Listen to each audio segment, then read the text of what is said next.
Le métier de maçon finisseur, en fait, ça consiste à reprendre vraiment tout ce qui est finition minime. C'est-à-dire que nous, quand on sort de notre poste de travail, c'est vraiment après, c'est les peintres qui passent derrière nous. Donc refaire un petit peu les murs, de l'enduit, piquer quand il y a besoin de piquer, voilà, toutes ces choses-là. Donc j'ai choisi ce métier parce que ça me plaisait, j'ai toujours été un peu dedans parce que j'ai ma famille qui est dans le bâtiment. Donc déjà petite, j'étais sur les chantiers.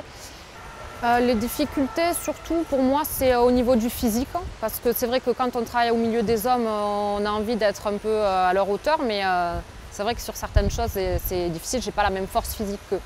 Sinon, après, c'est vrai que quand j'ai besoin d'un coup de main, il y a toujours quelqu'un pour m'aider, donc là-dessus, ça va. Non, après ça dépend des gens, mais en général, bon, vu que je suis la seule fille, c'est vrai que je suis un peu chouchoutée, donc ils m'aident un petit peu tout ça. Mais après, je fais exactement le même travail que mes collègues, donc là-dessus, non, je n'ai pas vraiment de privilège. Je fais vraiment pareil qu'eux.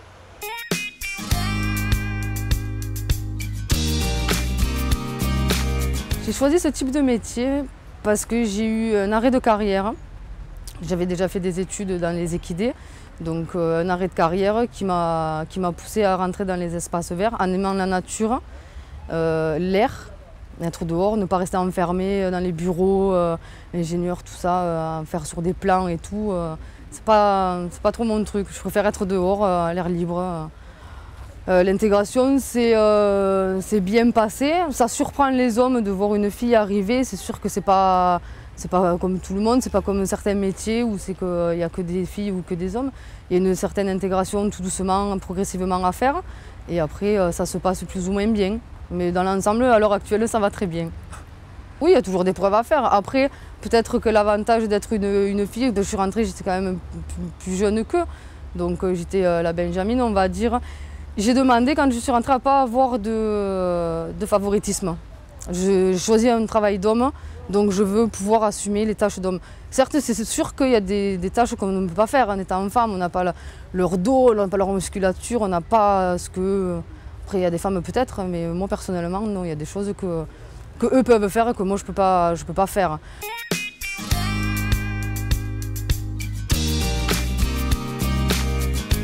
Je suis actuellement en formation assistant chef de chantier. Donc je suis au centre ARPA de Rivesaltes.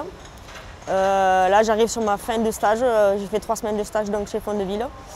Auparavant, j'étais jointeuse de métier, jointeuse sur placo. J'ai fait ça pendant 5 ans. J'ai appris le métier en famille.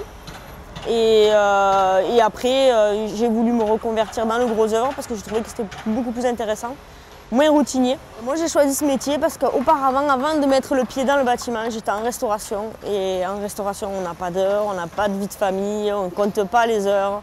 Et j'avais envie d'avoir un peu de stabilité, d'avoir mes week-ends, les vacances qui sont quand même assez programmées dans le bâtiment. C'est toujours, on va dire, souvent en été, tout ça. Pour une vie de famille, c'est mieux, quoi, on va dire. Comme vous disiez ma collègue tout à l'heure, il y a peut-être des moments où on ne va pas avoir assez de force pour faire certaines choses, mais on est généralement bien aidé sur le chantier, on trouve quelqu'un qui nous aide sans problème. Là-dessus, il n'y a pas de machisme. Les collègues sont là, on s'entraide, autant bien que moi, si je peux les aider à faire quelque chose qu'eux ils font, je le fais, comme eux ils peuvent me donner un coup de main quand j'en ai besoin.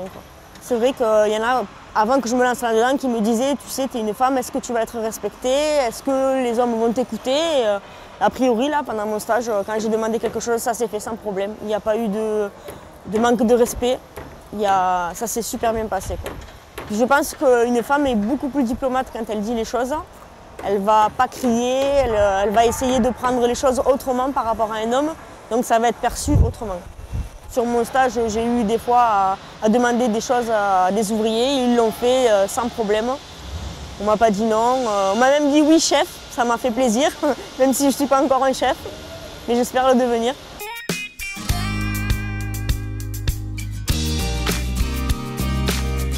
Pourquoi ce type de métier? Déjà parce que je voulais faire quelque chose en relation avec l'environnement. Et donc ça m'a semblé être une manière appropriée, c'est-à-dire en traitant les problèmes là où il y en a, d'avoir une action intéressante. Voilà.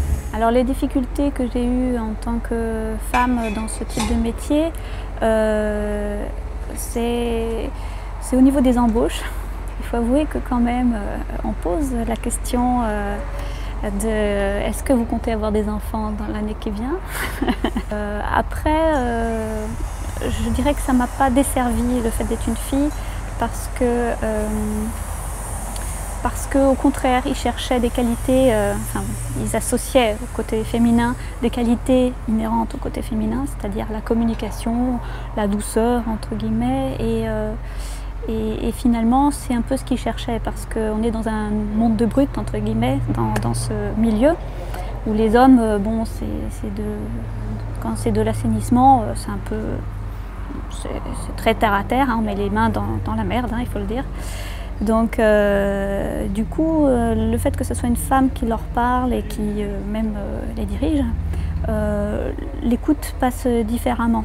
C'est vrai qu'il y a des a priori, parce qu'au début j'ai commencé, il a fallu que je commence par d'autres étapes que d'être chef directement. Et donc de temps en temps faire des essais sur le terrain, faire des tests. Et donc là, il faut vraiment, faut y aller, quoi. Faut ouvrir les pompes, faut mettre des tuyaux, faut faire des choses. Donc ça peut être jugé comme physique, mais comme les autres agents, alors ils ont tendance à vouloir nous privilégier et faire tout pour nous, parce que pour nous, c'est très galant, hein, finalement. Mais bon, quand ils voient qu'on s'en sort, il y a un respect qui s'installe et puis il y a une équité qui s'instaure aussi. Donc ça, c'est bien. Ça se passe en général assez bien.